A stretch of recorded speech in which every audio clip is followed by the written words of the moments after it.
Welcome back. You're listening to Tracks and Turns. Okay, so we're back from the quali session of the Belgian GP weekend. Yeah.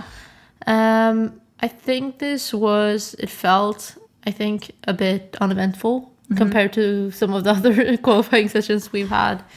Of course, for this weekend, we had people introducing some new upgrades. I think McLaren had the updated power unit, if I'm not mistaken. And I think there was maybe some aero changes as well.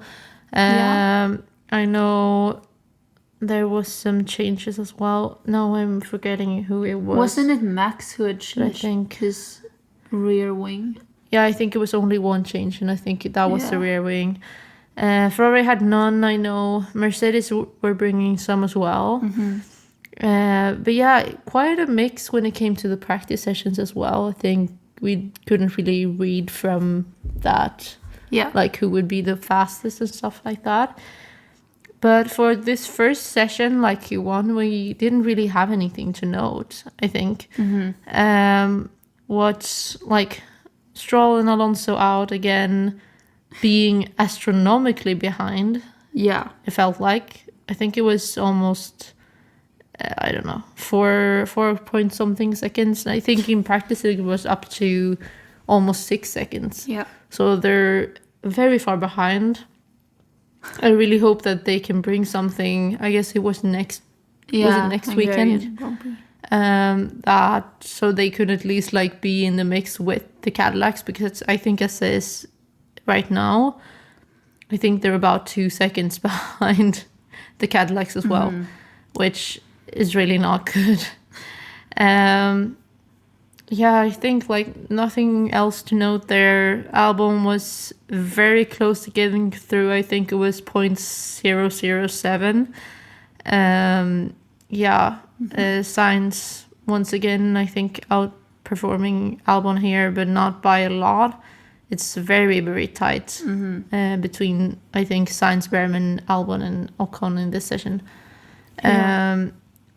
What else? Is there anything else to note? I don't think there's anything else to note from this session, really. Norris at the top of the timing pages, which I think he was second or first in one of the practice sessions as well. It was fast. It was looking strong for Norris as well. Should we move on to Q2? Yeah. So here we heard something that I had at least not noted, which was that at Silverstone, Racing Bulls had like a little contest, I guess, as to the person who would get the fastest time. Or no, I don't think it was the fastest time. I think it was. Now I'm unsure about this. Either it was the fastest time or like the highest race position or something like that. Like anyway, the fastest Racing Bulls, I guess, at Silverstone was like a car that was destined for the first upgrades. So that meant that Lindblad, who was the fastest, had gotten some new upgrades that Lawson hadn't had, which I think when we move on to this next session, we'll see this discrepancy maybe a bit. Because of course Lindblad was about 5/10 up on Lawson, which they are sometimes maybe a 10th apart or something like that. But this is quite a difference. So I think that's also down to some to upgrades. Yeah, true. I think for Q2 also to note was that Behrman was behind Sainz, which I don't think it might have been that way in other sessions as well. Yeah. Like I hadn't really noticed whether or not he's behind Carlos, but I think like a Haas being behind a Williams is something that we've not seen very much this year, but it was only 0.002 between them. So I think maybe Carlos had a scorcher of a lap. But yeah, Behrman out in 16th keeps this Haas downward spiral going, I think. Yeah. They were looking so strong in the beginning of the year, and now I think they've just I don't really know what's lost it. Instead, we had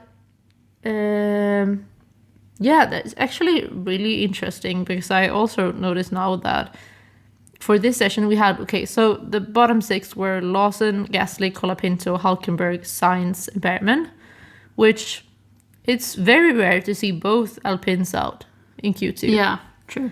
But of course then that position is taken up by Lindblad in the upgraded Racing Bulls and Bortoletto in his Audi, which I think he was a bit ahead of Lawson. And so like Gabby has been good over this season, so I'm not surprised at him out-qualifying Nico and being in the top 10 for like the last session. Yeah. But I just forgot that Audi can be there sometimes. But yeah, he's performing good, right? Yeah. Over the last like qualifying sessions. I think that's like most of the things. Russell was also looking really far behind Antonelli in this session. 5 tenths. Piastri was about, I think, 2 tenths behind Norris. It was looking strong from Leclerc and Hamilton. Yeah. And Antonelli was the fastest car in this. Yeah, session. And maybe also we said Hulkenberg went out in 14th.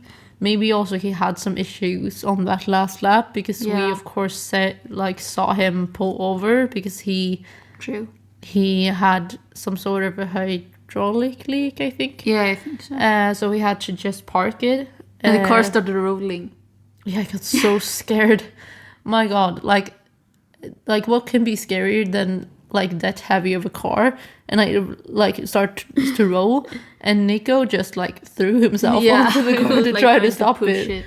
And also he helped them like roll the car off the track. It was so cute. But yeah, I think that's all of the things for Q2 as well. Antonelli led this session. If we move on to Q3 instead, then I think Bortoletto was like let out ahead of Piastri here in some like pretty unsafe way. I just feel like maybe this is me being biased, but I just feel like it feels like Oscar is often involved in those kinds of things. Yeah, that's true. That's really strange. What else did we have here?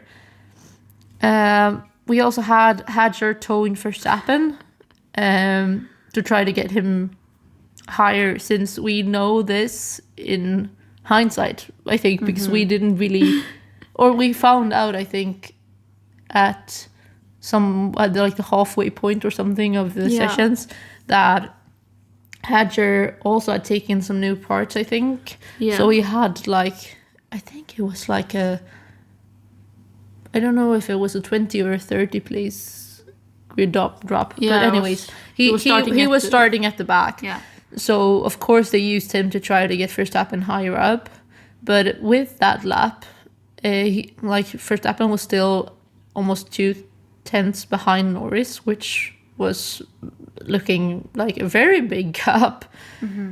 Piastri was in the gravel as well, but he was on used softs, I think, during this lap. So they said, like, even though he was in 7th, like, he could still get a chance to improve if they put on some new tires. And I think that's I think maybe he had a moment in Q2, and I think they had to reuse the previous tires because he had put on a new set in Q2 or something like that.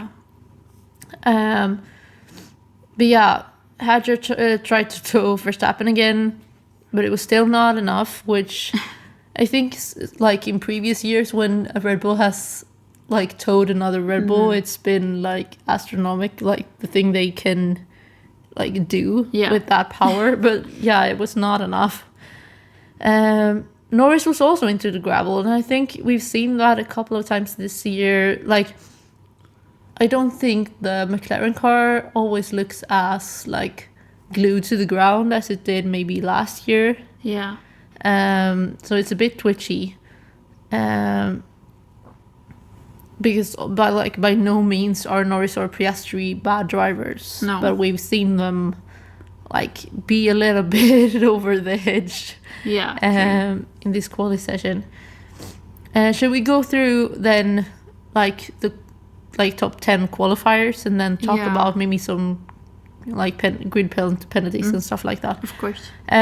So we had Antonelli in first, Verstappen in second, then Norris in third, which I think he had 10 places. Yeah. So I think that's gonna mean he's starting 13th. Yeah. Tomorrow. And then we had Russell in fourth, Leclerc in fifth, Hamilton in sixth, Piastri in seventh, Lindblad in eighth, and Bortoletto in ninth, and Hadger didn't get a time on the board, so he was in 10th. But of course, he's going to start at the back as well. Yeah. And I think there were also some grid drops at the back. I believe Lance Stroll. Yeah. I think. I don't really know what happened to him, but it's Stroll after all. So yeah, it was also Alonso, I believe, and Sainz.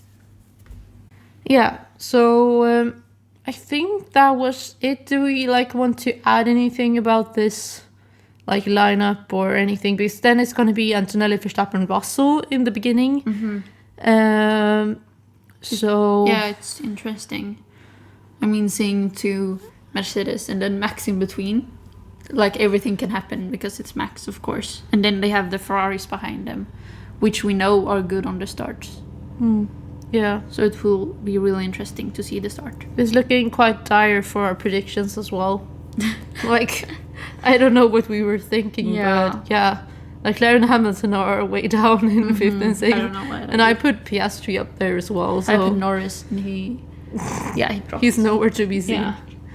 Okay, but I think that's everything. We'll see you guys after the race.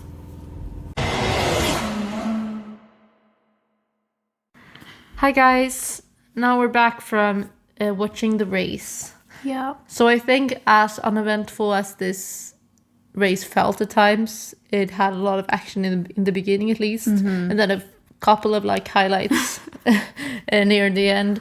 But yeah, we saw, for example, Max get past Kimi, even though it was looking like he didn't have a great as great a start as we maybe come to expect from Max.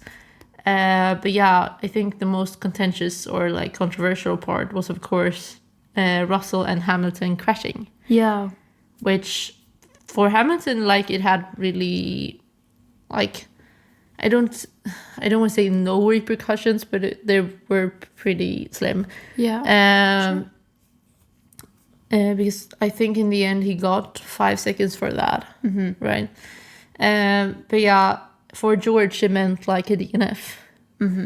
Yeah. Which, as much as we maybe were a bit unfair because we were quite maybe excited about the prospect of Kimi going out a couple of races because it evened out the playing field a bit, which is not really, of course, fair if you think about it, but that's the way the sport works. Now George was at the the receiving end of the similar kind of situation, I think, and we're maybe a bit not disappointed, but a bit mad about the whole thing because of what it means to the championship as a whole. Yeah, but also if Kimi now goes and win the championship just because George has his car issues, then I don't think it will be so fair. But way. It would be the same way the other way around. Yeah, because true. Of course Kimi's had some reliability issues as well. But also but yeah, I don't know. But yeah, at the end of the day, it doesn't really matter who wins. I think what we want is just a close battle. Yeah. Like where there is a possibility. We don't want any of them to like win with 5 races left. You know. Yeah, true. We want to see like a fight the whole year, similarly to what we had last year, I guess. Yeah, that was nice. But I think we're not going to get close to that because last year was just epic. Not maybe the racing, but like storylines. So yeah, George out. Sad to see it. The gap widens. Yeah. Also, Con was involved in some really bad luck as well because he had Sainz going into his back, I think. Yeah. And then Ollie like touched him on the front wheel, I think, as well. Yeah. So he got a puncture from that. So like there were some issues. Well, let's Everybody say was attacking on him. the first lap, which I don't think that's really uncommon. But yeah, it makes sense at Spa as well. Especially well, like with with like the source being as like direct as it is and stuff like that. We also saw like a couple of instances of cars being really close. I think there was one point where you thought the Ferraris were a bit too close for your liking. We also saw, I think it wasn't it Gasly and Colapinto like sandwich Lawson or something? They did. So yeah, very tight, I think. Also because of the virtual safety car, I think it was George, right? Yeah. But I think there was also some, wasn't it there like a yellow flag for maybe, I don't know. Anyways, there was definitely a safety car or a virtual safety car for George, which meant that a lot of people went into pit on lap 2, which, yeah, if you're thinking about it, if it was low deg, like it would make sense that you go in there because like then you've already done your pit stop, so you could possibly get to the end with the same tires as you put on. But also it's a bit early. Yeah. Like thinking about it. Didn't Hadjar do 2 stops? I think so. He went in and then he went out and then he went in. And he went out. It's really strange. I don't know what they were doing. If they were like they saw something on the first go that they didn't manage to fix, and then he had to come back in. But like to be honest, I don't think it really messed too much with this race, as we'll get to. But yeah. Also, I think it was very close in the like top 5.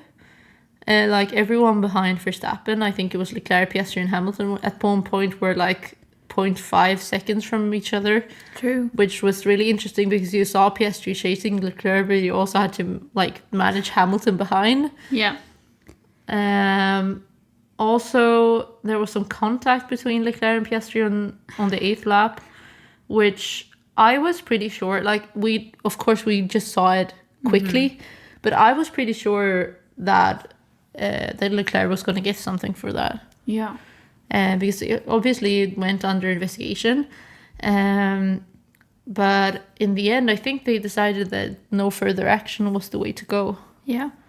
I also think as well that Piastri, like, I think he had some sort of floor damage. So I think he lost a lot of pace due to this, which we saw because, like, Hamilton got past Piastri as well. So I think maybe the 5 seconds that he got from the like causing a collision with like George then like didn't really affect his race because like Piastri also had issues. Yeah, true. Which so like basically it was a net positive I think for Ferrari maybe like Leclerc hitting Piastri and then not getting any penalty and then having Hamilton go past Piastri because of his possible like the floor damage. True. So like I think in the end maybe it benefited them like anyways, which it's sad to see that happen because like we don't want it to be anyway, we don't want it to be good to hit someone else. Yeah, true. But at the same time, they deemed it wasn't Charles' fault. They deemed it was just like basically a racing incident. Yeah. Which Yeah, I don't know. happens. We didn't really look at it like in slow motion, so we don't know what happened there. But yeah, not good for Piastri's race as well.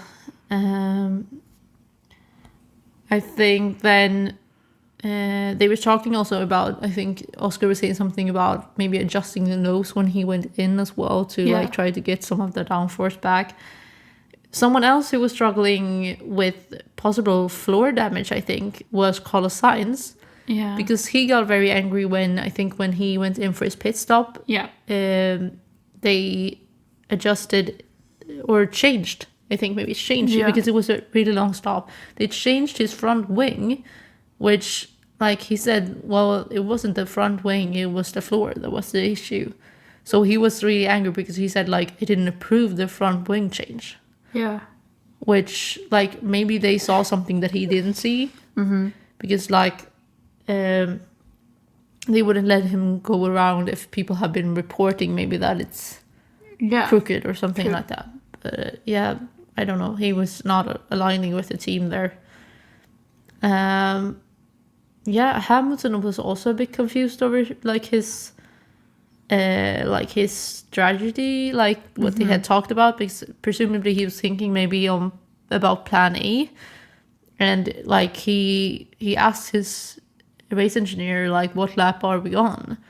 And they answered lap 18, and he was like, I think, quote, why the H? I told you what strategy I wanted to do. You've just put me out with everyone else now. And they just answered, we're on plan B.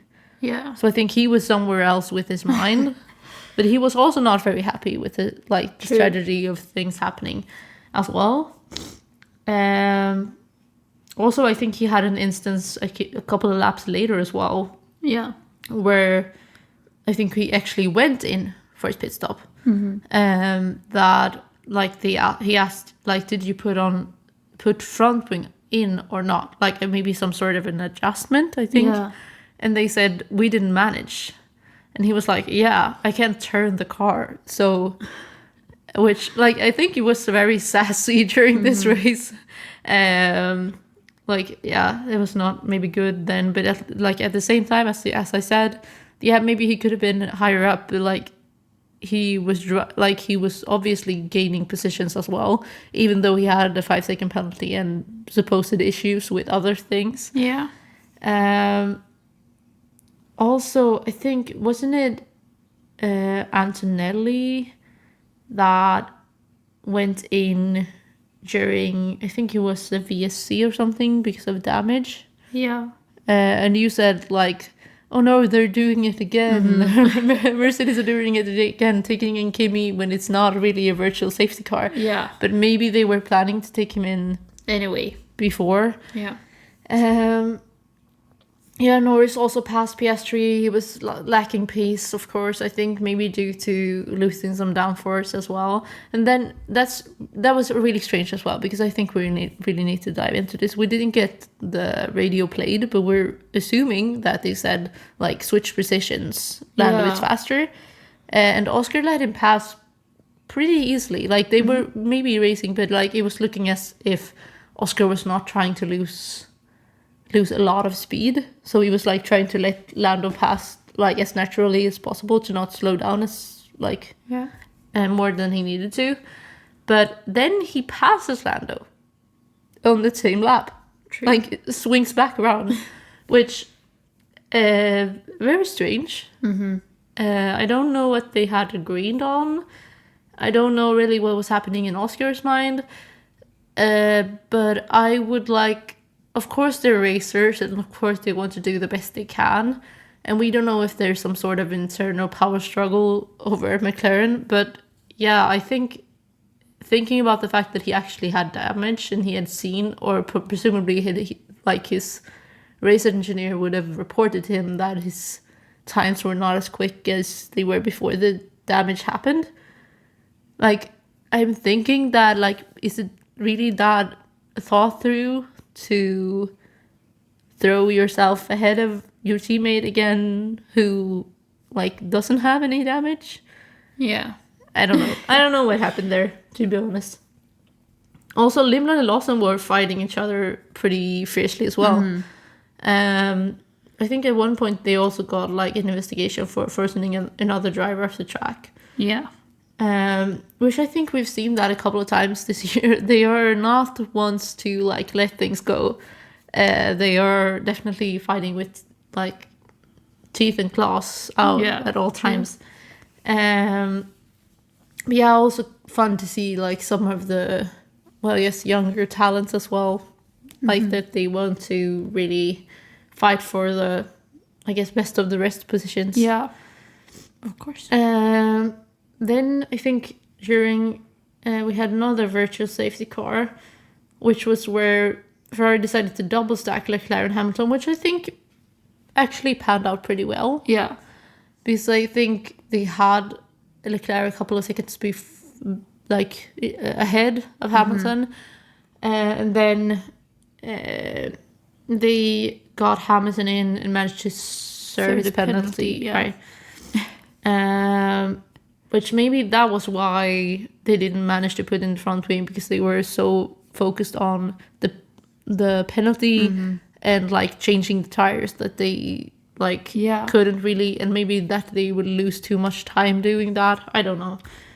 Wasn't that a safe release though, when Hamilton was going out?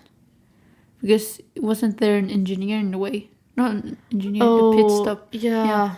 Like the light went green, I think. Yeah. And he started like driving, and then the wheel guy like fell over the tire because it started spinning when he was still holding it, I think. That's really scary thinking about it. Like, that's a really scary job, like in case something goes wrong. But I think he was okay after that. But yeah. And he didn't get any penalty, I think. It was just Ferrari who got a fine. Yeah. I think. Leclerc also got past Antonelli, I think, in this pit stop. I can't remember if Kimi had a bad stop or not, but anyway, somehow they managed to get ahead of Antonelli. Piastri also went in during this whole thing. But it was a really quick virtual safety car. I think it was about 1 or 2 laps. Yeah. So like it was really good for the people who managed to get in during this time. Because of course they didn't lose as much time. Yeah. All of a sudden we have Leclerc in first. And I'm thinking, because I was Delulu, I had imagined, because we always write down our predictions before we do them. And I had written down Leclerc, Antonelli, Piastri as my first draft. And then I was like, for the bands, maybe we should like switch around Kimi and Oscar. And I don't know what I was thinking about that. Like, I just maybe wanted a more exciting championship. I don't know. I don't know what was happening, but in my head, I switched them around. But the thing was, I hadn't really remembered that. So when we're sitting watching the race, all of a sudden it's Leclerc, Antonelli, and I think Verstappen, and Piastri behind him. I think a couple of seconds, because I think there was something with Lewis in his pit stop or something. Probably because of the 5 seconds. So I'm thinking, this is still on. I might get 3 points here. But then, of course, that was not my prediction. My prediction was Leclerc, Piastri, Antonelli, which none of that panned out in the end. Yeah, I mean, I had Hamilton, Norris, Leclerc, so I wasn't... Yeah. We don't talk about it.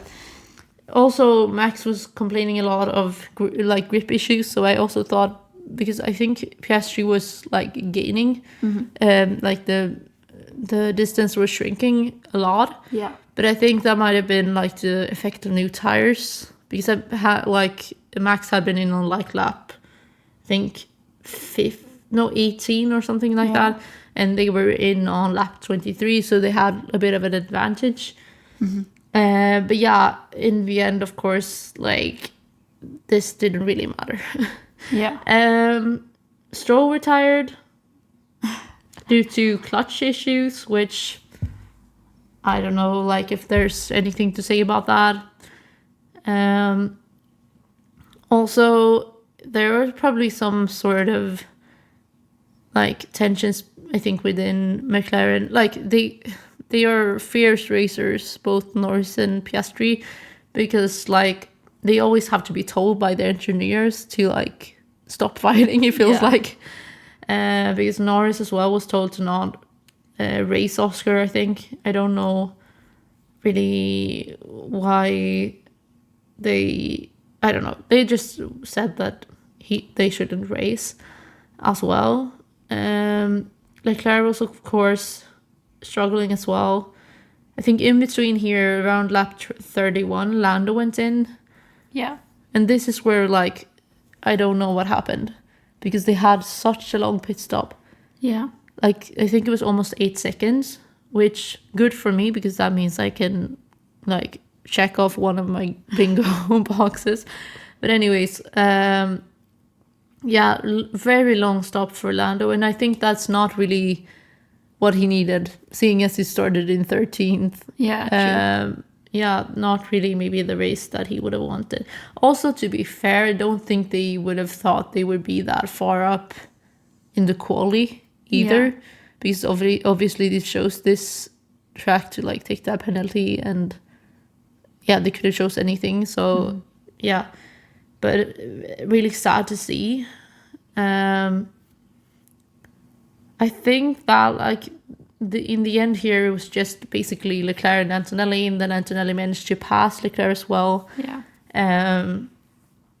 And then there was the fight, I think, between Norris and Hadger basically, because Norris had to catch up a bit. Hamilton managed to get past Piastri again, even after those 5 seconds, because Oscar was, of course, losing pace, presumably also due to the floor damage, and like that effect was not as masked when the tire started to degrade. Yeah, true. Also, we got a jump scare because Kimi was told to remember track limits, which we've seen sometimes that it's cost him a bit, but they were just being, I think, overly cautious. I think he had 2 strikes, and there were just a couple of laps left, so like it didn't really matter. But that's something I think he has to work on, because like he can't be so close to throwing away points just because of track limits. Like he has to keep it inside of the lines.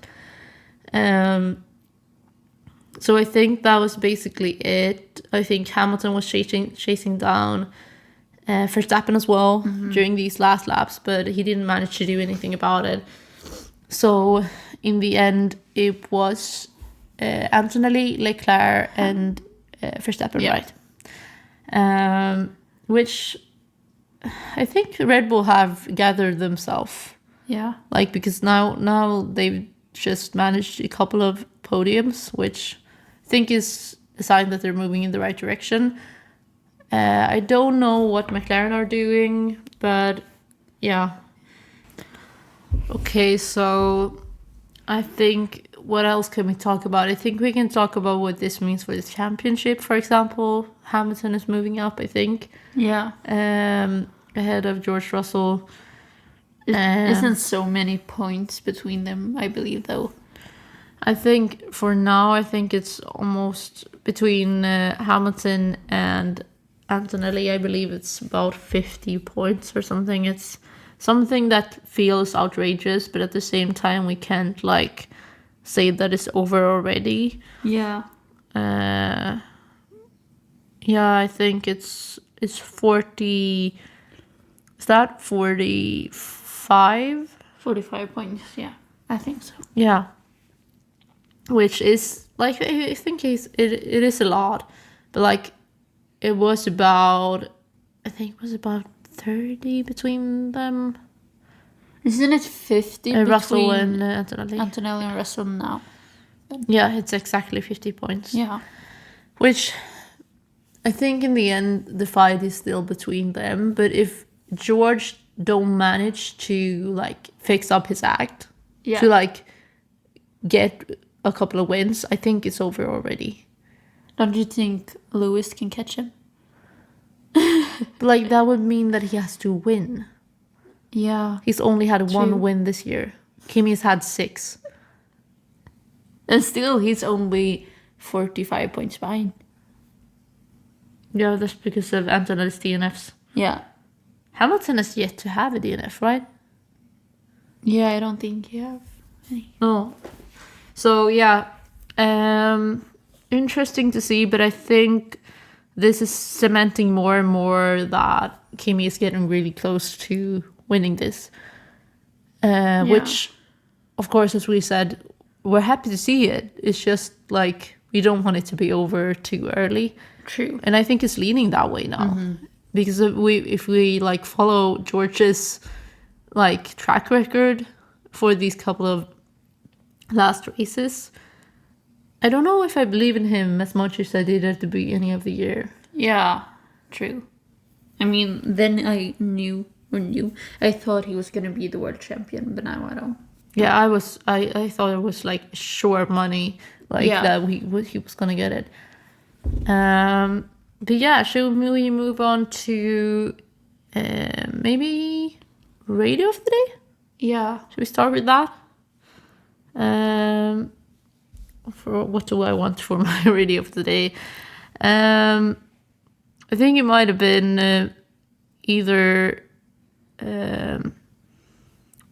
maybe the Antonelli radio where like they were passive aggressive to Leclerc, saying like, for info, Leclerc has been squeezing cars outside of turn 5 when trying to pass. Yeah, after he did that to Piastri, of course. That was a bit sassy, but then also I think Lewis's radios are also like, I guess. No, but also, I don't know how to pick. I like the Sainz one. Yeah. I didn't approve the front wing change, but anyway, the front wing was fine. It's the floor. Yeah, it was a bit fed up with everything. Yeah. Also, Ferrari, like shout out Ferrari for being both like not really in sync with each other communications wise, but also like not being able to do what Lewis asked as well. True. But yeah, I think maybe in the end, for Leclerc has been squeezing cars outside of turn 5 because it was just so funny because sometimes they take shot at each other. Yeah. Like over the radio, which, yeah. Also, like, I think, what was I thinking about? Now I lost it. I fully lost it. Yeah. Oh my God. I also, like, shout out to the Hamilton radio where they said, like, he was gaining on Max. And they said, difficult, but possible. Yeah. Which I don't think it was possible in the end, but they had some miscalculations there as well. So yeah, what do we think about maybe? Let's do incident of the day first. Yeah, I think mine is when Lewis drove into George. Yeah, which is not really a fun incident. No, but yeah. It's just like so sad for George because he didn't really have a chance to race. Yeah. Because this was the first lap and he didn't even complete the first lap. Yeah.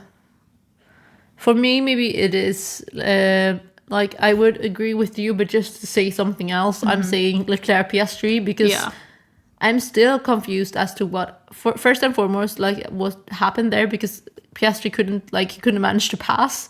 Yeah. Even like because he was scared of Leclerc pushing him out, I think. But then it was looking really strange when they hit each other as well. And the fact that, like, in my head, I just thought it was like for sure a penalty. Yeah. So like that whole situation was just like really strange. So I think it's gonna be Leclerc Piastri for me.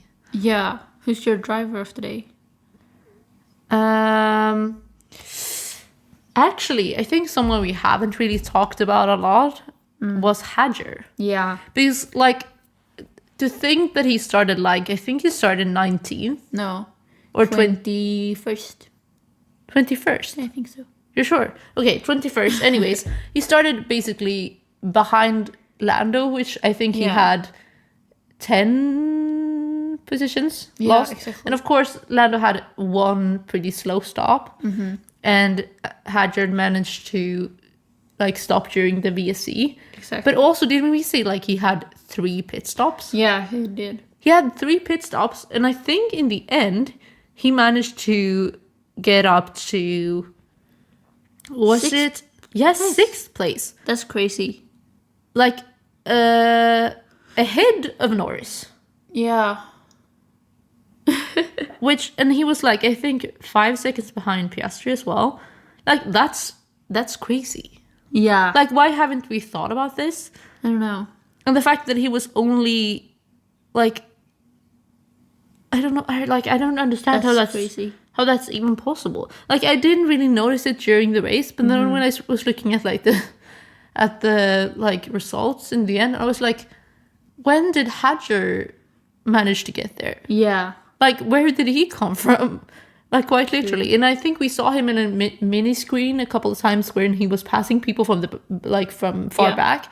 Because, like, it felt like I was looking at the, timing sheets, and he was like, I would like to say maybe 14th. And then I blinked, and then all of a sudden he was like 6th. That's crazy. And I was like, what just happened there? Yeah. Really, really, really strange that we didn't get to see more of him. But yeah, I think maybe Isaac Hadjar actually here. Yeah.